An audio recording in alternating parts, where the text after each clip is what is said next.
good morning. Good morning, no? So, dito tayo. Meron tayong 24 inches dito na RCPC 5 culvert. Ito po yung outer niya. Ito yung inner. Ayan. Dalawang seat po ito. Okay?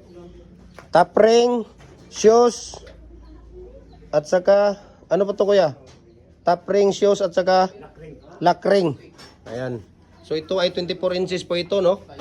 Ayan, so sa sino pang hindi nakapag-follow ng ating Facebook page, follow na po kayo, Jim Hardware, Kukulamber Concrete Products, Malulang Brands, Jim Hardware, Kukulamber Concrete Products, Kanituan Brands, Tripoli NF Kukulamber, ating personal Facebook account, Felix Tan Pagikan Jr., ang ating Instagram, Felix_Pagikan 2000, at saka yung ating YouTube channel, Jim Hardware, Kukulamber Concrete Products. We can ship nationwide, walang problema. Luzon, Visayas, Mindanao, pwede tayong magde-deliver sa inyo, no? Ayan, so ano pang hinihintay ninyo? Hollow blocks, molder, decoratives, RCPC 5 culvert natin. Nagko-customize tayo 6 inches hanggang 85 inches. Hollow blocks, commercial standard. TP ng manok, no? Lahat ng mga baluster natin, ayan, pwede. So, message lang kayo. Bigay natin sa inyo ang prices at shipping details. Walang problema po, no? Ayan, so, ito po yung 24 inches natin na RCPC 5 culvert. Ayan, so, mabuhay po tayong lahat. God bless po. Ayan.